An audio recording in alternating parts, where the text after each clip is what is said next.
Só não sei o que acontece depois. É bom que a gente não consiga explicar Deus, não é verdade? Porque se eu conseguisse explicar, eu que era Deus e ele que era o Renan. Eu não consigo. Eu costumo dizer que tudo que se trata num PhD de teologia, a Sara fala a mesma coisa aqui em cima. Talvez eu fale grego e hebraico, mas elas estão falando a mesma mensagem. Jesus redimiu o homem dos seus pecados e deu ao homem o direito de ser chamado filho de Deus. Amém? E nós vamos usar essa passagem bíblica para explicar isso, e eu dividi em 3 tópicos. Primeiro tópico, repita comigo: homens desistentes, Deus insistente. A primeira coisa que nós precisamos saber é que o homem é fraco no modo geral. Tem fraqueza moral? Tem ou não tem? Tem fraqueza espiritual? Tem fraqueza intelectual? Eu sempre aprendi que um bom cientista é aquele que afirma nada sei. Seja ele em qual área for, seja ele na medicina, na biologia, na física, na química. Um cientista que entra dizendo que sabe, cuidado com ele, porque provavelmente ele está formando um dogma, é uma nova religião. Isso se aplica a todas as esferas da vida. Nós somos fracos. O pecado original manchou o homem.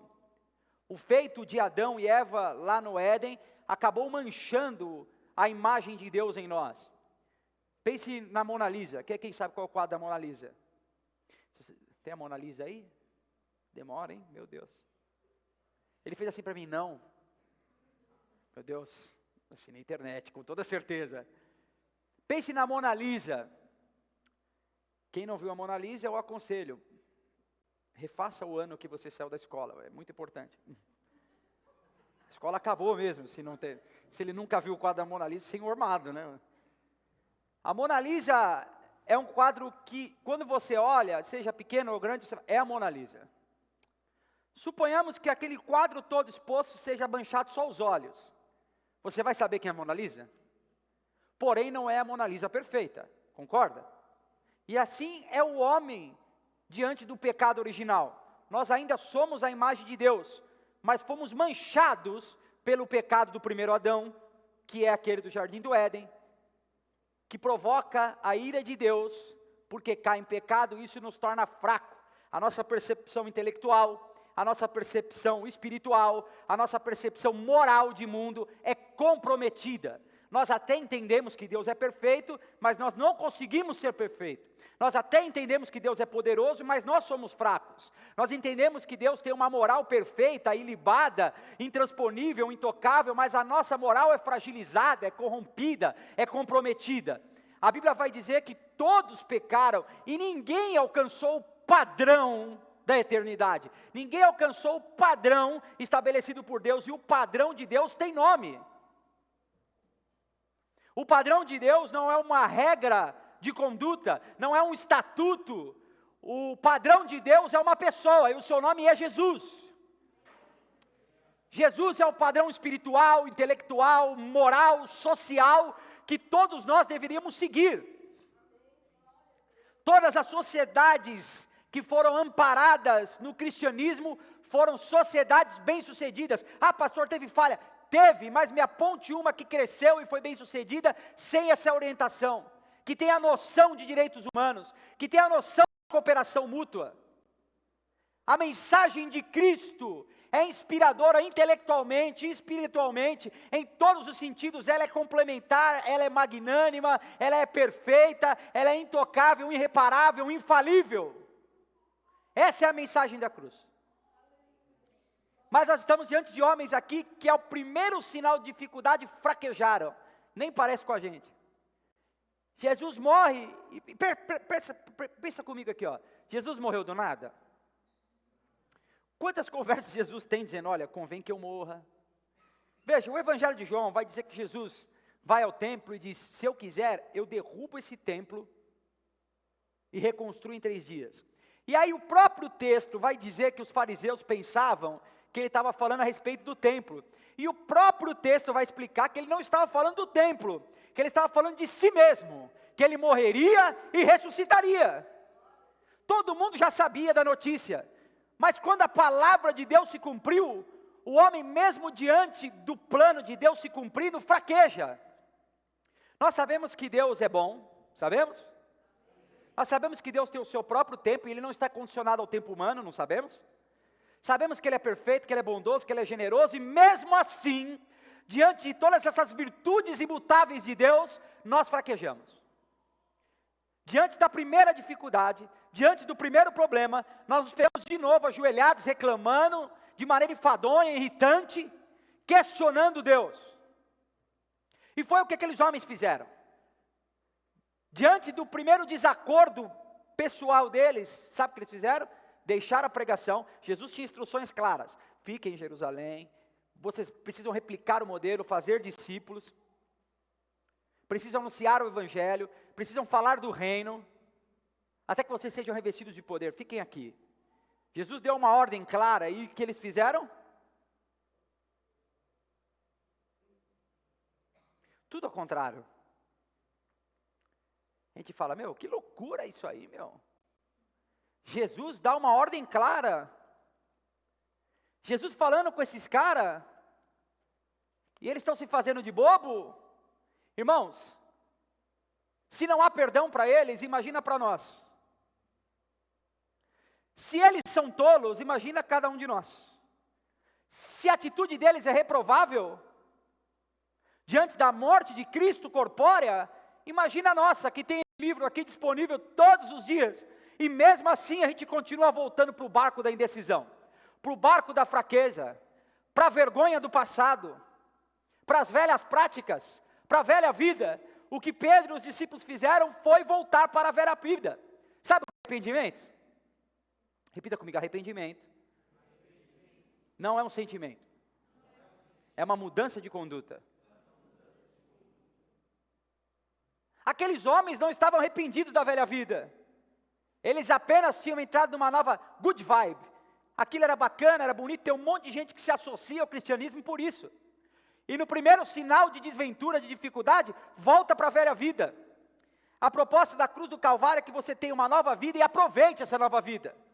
Viva essa nova oportunidade que Jesus te dá.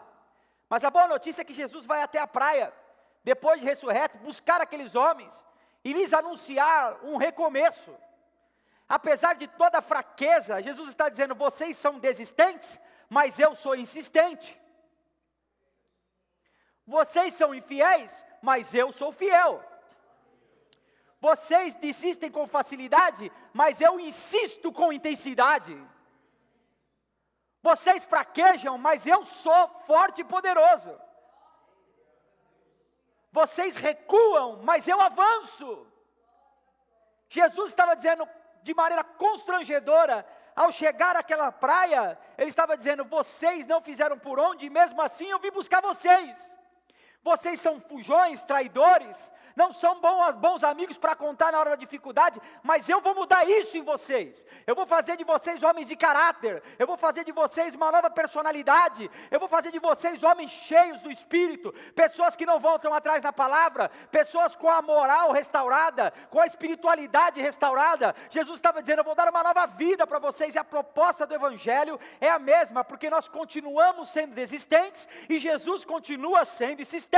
A proposta daquela praia continua de pé. Jesus quer nos dar uma nova moralidade, uma nova personalidade, uma nova intelectualidade, uma nova espiritualidade. A proposta da cruz é um recomeço, uma nova vida, um novo tempo, uma nova estação, uma nova era para aqueles que temem e amam a Deus. Deus está na nossa praia. Jesus foi até nós para dizer: eu não desisti.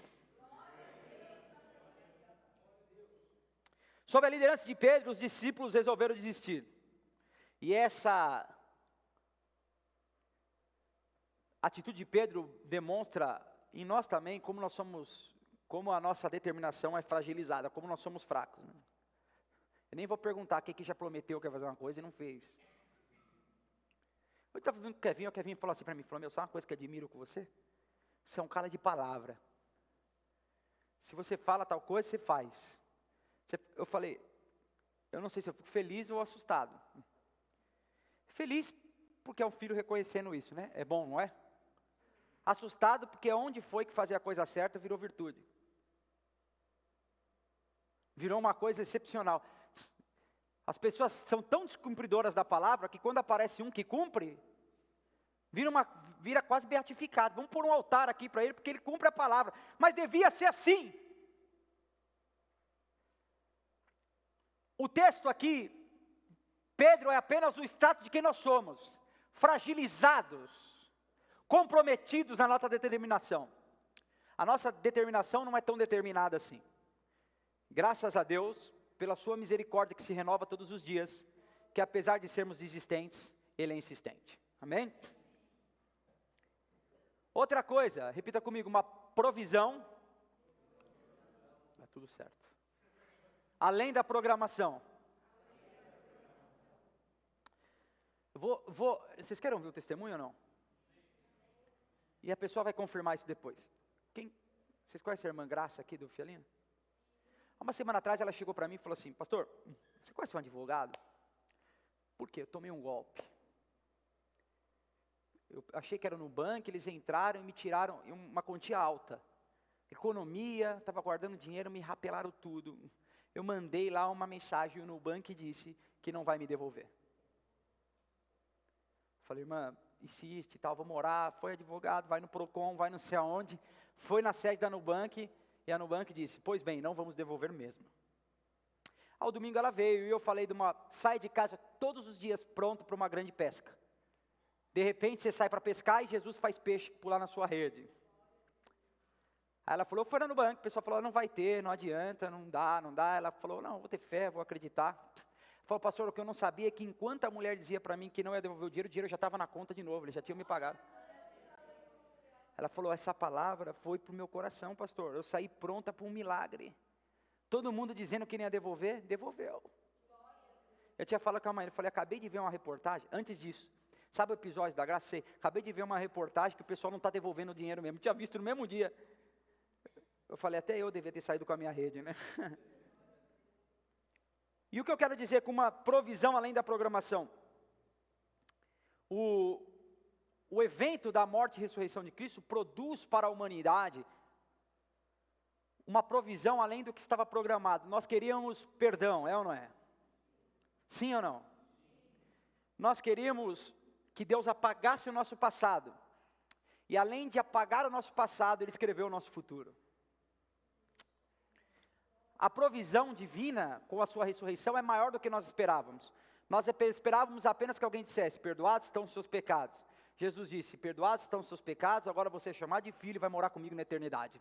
A provisão é além, a proposta da cruz do Calvário vai além do que nós podemos conceber, vai além do que nós podemos pensar, vai além dos nossos cálculos, da nossa aritmética, da nossa programação de vida. O que Jesus tem para nós vai muito além do que a nossa consciência pode conceber. A proposta da cruz é uma provisão além da programação humana. Aqueles homens estavam pescando, saíram de casa com uma tarrafa, programados para um tanto de peixe, de um jeito, porque eles sabiam que aquilo ali era o limite dele, e essa é a verdade. Nós, enquanto humano, fazendo coisa de humano, enquanto homens fazendo coisa de homens, temos um limite. E às vezes, nós deixamos de lutar algumas guerras, porque nós olhamos e falamos, não, essa não dá para mim. Deixa eu te dizer uma coisa, pode não dar para você, mas a provisão de Deus vai além da programação humana. Aqueles homens estavam preparados para um tanto de pesca, e a Bíblia vai dizer que eles tiveram que arrastar uma rede, e ficaram até com medo de arrebentar, porque a Bíblia é enfática em dizer, tinha 153 grandes peixes, e a rede não arrebentou, ou seja, a probabilidade de arrebentar existia.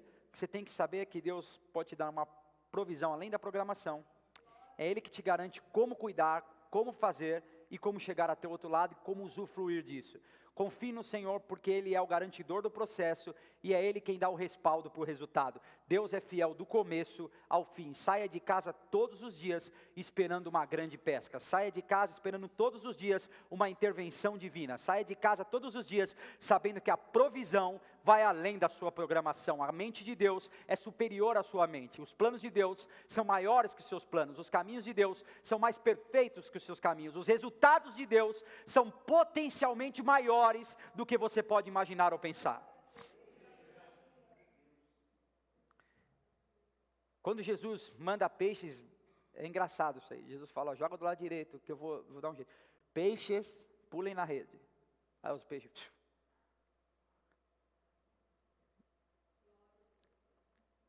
Não sei se você fica feliz com isso. É estranho ninguém ficar feliz com isso. Os místicos judeus, eu disse isso no domingo, acreditavam que para alguém ser poderoso, precisava ter poder sobre os fenômenos naturais. Precisava comandar o fogo, etc. e tal. Vão haver vários rituais assim. Quando Jesus diz, peixes, pulem na rede, mar, viu? Pelo menos não eram racionais. No outro culto soltaram racionais aqui, fui para casa pensando no racionais. Sou menino do gueto, irmão, não faz isso comigo. Quando Jesus manda os peixes pularem na rede, eles logo identificam, ele tem poder sobre o mar, ele tem poder sobre os peixes, ele faz o mar dar peixe. Ele realmente é quem é. E aí você vai ver uma afirmação com uma exclamação no final. João dizendo para o Pedro, é o Senhor. Ele não é um personagem, ele não é um cara bacana, ele não é um grande filósofo, ele não é um grande profeta, ele não é só mais um pastor, ele não é Mohammed, ele não é Confúcio, ele não é nada disso, ele é o Senhor. É isso que eles estão dizendo, os outros podem ter um discurso bonito, mas só ele pode ressurgir dos mortos. Pedro, eu sei que é ele, sabe por quê? Porque os outros podem até discursar bem, mas fazer peixe pular dentro de rede, eu só conheço um que faz isso, é o Senhor. A afirmação não é uma emanação de Deus, não é uma projeção de Deus, não é um símbolo de Deus, é o próprio Deus, diante dos nossos olhos, dando ordem ao mar e dizendo, gere peixes, porque hoje me agrada que eles desfrutem dos seus próprios peixes. Dê um jeito de peixes pularem na rede, e sabe o que o mar faz, porque é inteligente? Dá um jeito de peixes pularem na rede. Se o mar é inteligente, se os peixes o obedecem, se a natureza se curva diante dele, porque nós nos negaríamos a ouvir a sua voz e obedecer? Se um peixe entende, não é possível que nós sejamos mais insolentes que um peixe. É que eu falo mais burro, mas é muito chato falar burro. Não é possível que nós sejamos mais ignorantes, que nós tenhamos menos boa vontade, ou que nossos ouvidos estejam mais tapados do que o ouvido de um peixe. A Bíblia vai dizer que ele governa sobre o cosmos, que ele dá ordem às estrelas, chama cada um pelo seu nome, e as estrelas, porque sabem do seu poder, não ousam se ausentar da sua presença. São 200 bilhões de galáxias, cada uma com 200 bilhões de estrelas.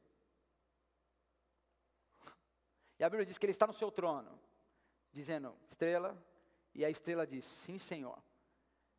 É João dizendo, Pedro, é o Senhor. Jesus diz, quem dizes que eu sou por aí? Dizem que tu és Elias, outros João Batista, e alguns dizem que tu és Jeremias ou algum dos profetas. E aí Jesus diz, e vocês, quem dizem que eu sou?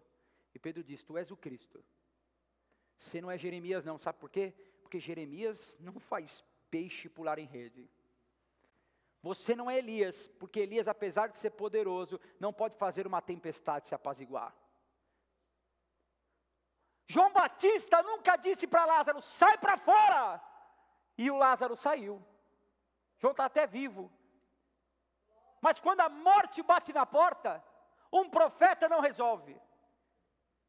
Quando o mundo cai, quando o chão desaba, quando todas as possibilidades se esgotam, quando uma doença terminal bate na porta, não há médico, não há remédio, não há profeta, não há pastor, só há o Senhor. Do outro lado da praia, com provisão pronta, além da programação. Só um que faz coisas impossíveis, que chama a existência o que não existe, que abre portas onde não existem paredes. Só há um Deus que convoca raios e que comanda céus e terra. O seu nome é Jesus. Por isso que João fala, é o Senhor, aquele que domina sobre tudo e sobre todos, aquele que é digno de honra e de glória. Quem está na praia não é um pescador, não é um vendedor, não é qualquer um. Pedro é o Senhor.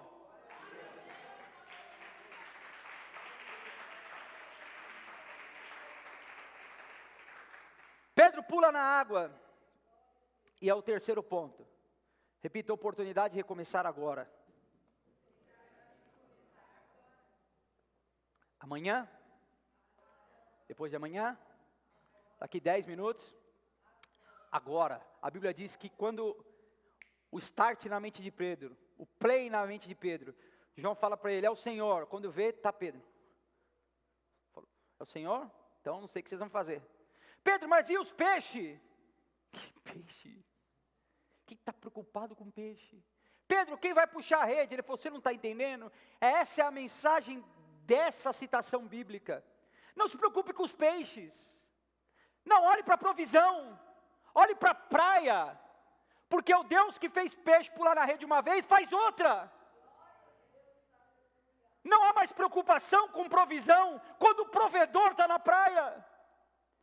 Não há preocupação com o que há de ser amanhã, quando aquele que é eterno está na praia. Não há preocupação com os dias que se seguirão, se nós servimos a um Deus que não respeita o cronos, que não respeita o tempo humano, que não está engessado em massa, espaço, tempo. Ele é acima de tudo e para além de tudo isso. Quando Pedro pula na praia, ele não está sendo impulsivo ou só intuitivo. Ele está dizendo o seguinte, João, tanto faz o peixe. Você não está percebendo que na brasa do cara já tem peixe? Se não for esse peixe, ele faz peixe sair da terra. Faz chover peixe. João, esse peixe apareceu do nada, para ele fazer outra vez, é muito simples. Quem faz uma, faz duas. Vamos lá, para ficar mais simples para você. Tem gente que já viveu experiências com Deus. Isso aqui foi Deus. Sabe, existia um grande cientista que dizia, se você estudar pouco, você nega Deus. Se você estudar muito, você vai negar a impossibilidade de existir Deus. Você vai acabar sendo atraído para Deus. Porque você começa a viver das experiências do passado. Não, isso aqui é impossível. Isso aqui não dá certo. Aí vai e acontece. Fala só, isso aqui só tem uma explicação. A medicina, convenientemente, chama isso de remissão espontânea. Mais conhecido como milagre para nós. Sério, se vocês fossem crentes, vocês diziam que era um milagre, pronto. Olha, o rim não funcionava mais, agora está funcionando. Isso é remissão espontânea. Um dia eu fui no Cachoeirinho orar por um menino, e eu estava lá amanhã, e eles, uma família bem humilde, e aí eu do lado do menino, e o menino teve meningite. Quem já viu alguém com um estágio avançado de meningite? E aí demoraram muito, era uma família bem humilde. Eles demoraram dias para levar o menino. E quando eu cheguei, o menino estava imobilizado, assim, não conseguia, estava bem ruim. E eu me lembro que o médico começou a me deixar irritado, que ele começou, chegaram tarde, não tem jeito, agora está incapacitado, vai ser assim para sempre, vai ser não sei o quê. Naquela época eu era um pouco mais indelicado do que eu sou hoje. Hoje eu sou um pouquinho, acho que a idade vai ensinando a gente a ser um pouquinho mais educado. Aí eu falei assim, doutor, dá uma licencinha que o senhor está um pouco irritante com isso daí. Vai para lá, vai. Eu falei, em nome de Jesus, menino, levanta. Aí o menino levantou e falou, tem uma banana aí, porque eu estou com uma fome aqui, meu. Quando essas coisas acontecem, algumas pessoas vão achar algum tipo de explicação. Eu vou dizer para vocês, é o Senhor. Ah, Remier, não sei o quê. É o Senhor. Aquele que fez peixe dar uma vez, faz peixe dar outra vez. O que eu estou querendo dizer com tudo isso é que se ele já fez algum milagre, se você já teve alguma experiência real com Jesus, saiba que ele continua vivo e continua operante. O reino de Deus está atuante. Se ele fez uma vez, ele faz outra vez. Por isso que Pedro pula na praia e falou, tanto faz, se esse peixe se perder, ele faz mais peixe. Falou assim, quem está interessado em peixe quando o Senhor está na praia? Tem gente que é preso, avarento, não se liberta das questões financeiras, é perturbado com isso, quando na verdade devia olhar para a praia e perceber. O Senhor da provisão faz prover conforme apraz o seu coração. Amém? Deus pode tudo. E eu encerro dizendo que assim, vamos ficar em pé? Os homens